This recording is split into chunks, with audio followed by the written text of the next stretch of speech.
So what I'm going to do in the second part of our broadcast, I will take the time to go through what house this particular full moon is falling in for each of you by your sidereal rising sign and what the themes of that house are. And that way, if you're not familiar with the house systems in astrology, you can kind of get a refresher before we head into the actual releasing practice where we talk about the Libra archetypes and some of our releasing prompts.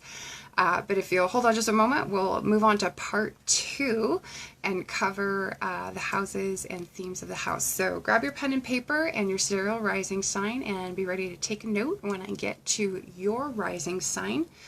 And we'll start with Aries. So for Aries rising, this is a 7th house full moon. So this is partnership and marriage, it's business relationships, relationships with other people in general, including your open enemies and rivals, okay? And then also, when we're talking about the 7th house, and specifically the descendant and where that points in the 7th house of partnerships, that can speak to what we reject about ourselves and tend to project onto other people in our lives. If you have Taurus rising, this is a 6th house full moon for you. So that's work, it's health, it's pets, it's daily routine, your habits and schedules. Also has to do with diet. It can have to do with employees if you have employees. If you have Gemini rising, this is a 5th house full moon for you. So that's creativity, it's children, it's love and romance, right? 5th house isn't marriage or business partnerships, right? Keep in mind that's 7th house. That's what Aries is working with for this particular full moon. This is more the domain of the heart when we're talking about the 5th house. This is things we do for pleasure, what brings us joy. It can also include gambling and risk-taking activities, sports, things like that. But this is 5th house. This is the heart. Leo rules the heart, right?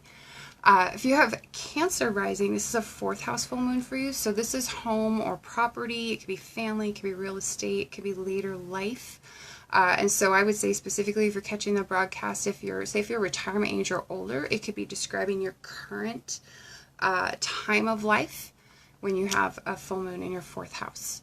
For Leo rising, this will be a 3rd house full moon. So that's travel and communication that happen local to you. And so I would say really probably within about a 500-mile radius of where you live.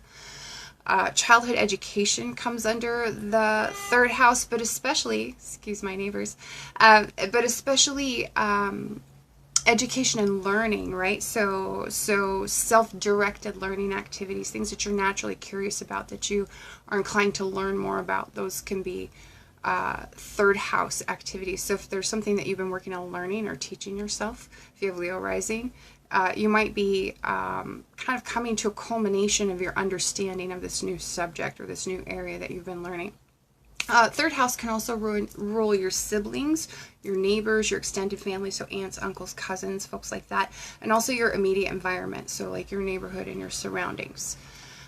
For Virgo, this will be a 2nd house full moon for you. So that's earned income and expenses, it's wealth and possessions, it's movable assets, right? Not things like real estate that you can't take with you. Money that you earn from the work that you do, right? It can also be expenses that you have.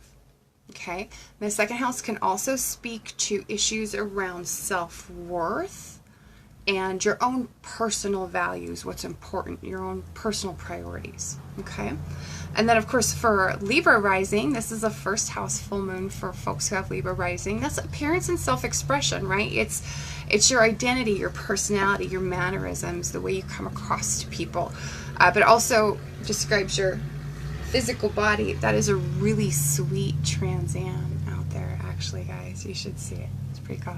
I have a neighbor, a couple blocks down, who restores old Trans Ams, and he just does some amazing work. Anyway, that was one of his girls.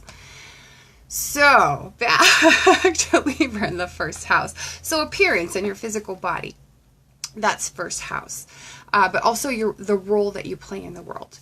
It's good to have everyone joining us. Hi, Rosalind. It's good to have you here. I haven't seen you around. I know that you've been dealing with stuff, but it's good to have you back. I'm sorry we couldn't do this last night. I'm sorry we had to reschedule. I was not in any shape to try to lead you guys through something like this and actually makes sense.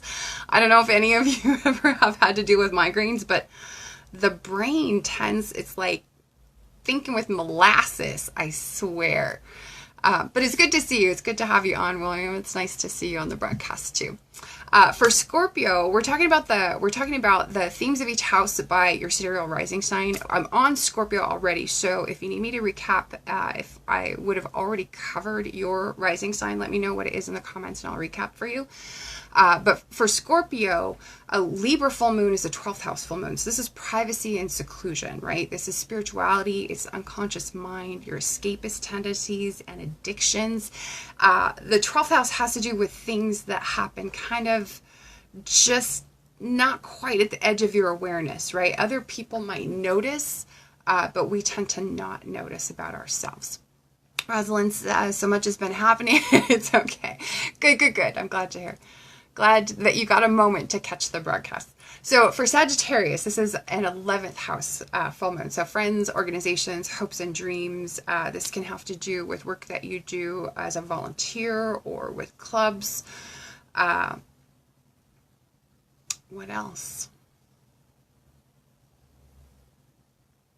11th house, we don't talk about this very often. 11th house has to do with money that you earn from profit in business. So if you're a business owner, 11th house full moon, maybe speaking to money that you're bringing in as a profit from your business. For Capricorn, this is a 10th house full moon. So career achievement, awards, recognition, status, fame, reputation, those sorts of things. For Aquarius rising, this is going to be a 9th house full moon for you. So this is international affairs, long distance travel, long distance communication, things like broadcasting, publishing, any kind of motorcycle season. I said it at the top of the broadcast, it's motorcycle season. Bear with us. It's just too lovely to shut the windows. I just can't, y'all. I can't. So international affairs, long distance travel, communication, legal, higher education matters, religious matters. Yeah,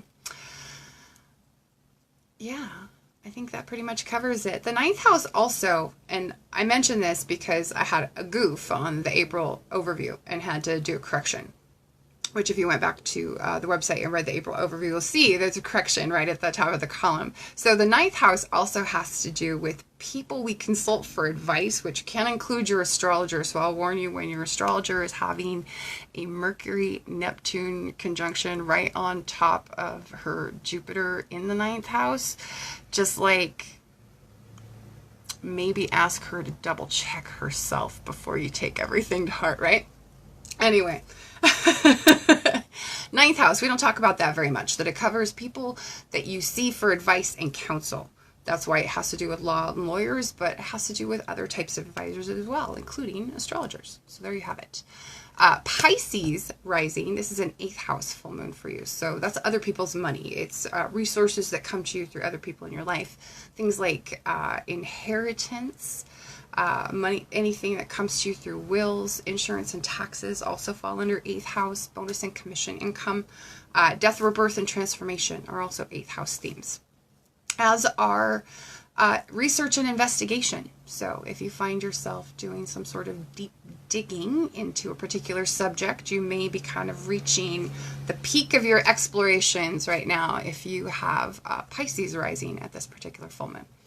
So that covers all of the rising signs. I'm going to kind of run back through the comments and make sure that if anyone's joining us late, if you need me to recap, that we cover what your rising sign is for you. In the third part of our broadcast, what we're going to do is we're going to explore the Libra archetype in more depth, and we're also going to look at some prompts that we can use to kind of spur our thinking about what it is we might be wanting to let go or move beyond at this particular full moon.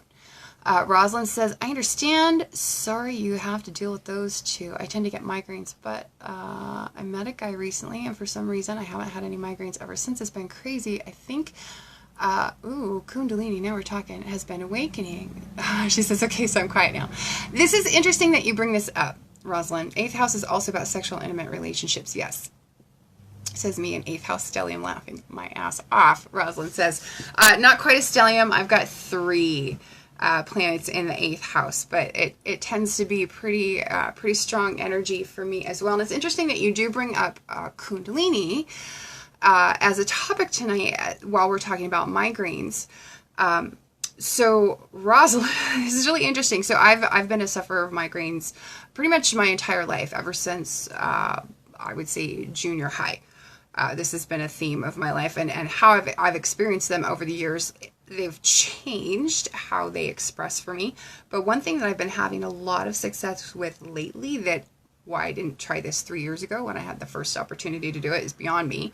Kundalini yoga has been really, really helping to reduce the frequency and the intensity of the migraines that I get, Rosalind. And I really think that a lot of that has to do with the fact that it's drawing out of the head and down into the spine, right? Because it's all about spinal flexibility and breathing. And so it's moving the juices around, and I think drawing some of that out of the brain, out of the cranium, is helping me.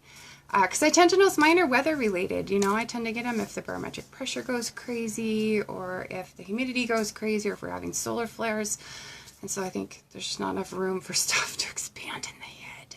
Who knows? Anyway, back to the broadcast.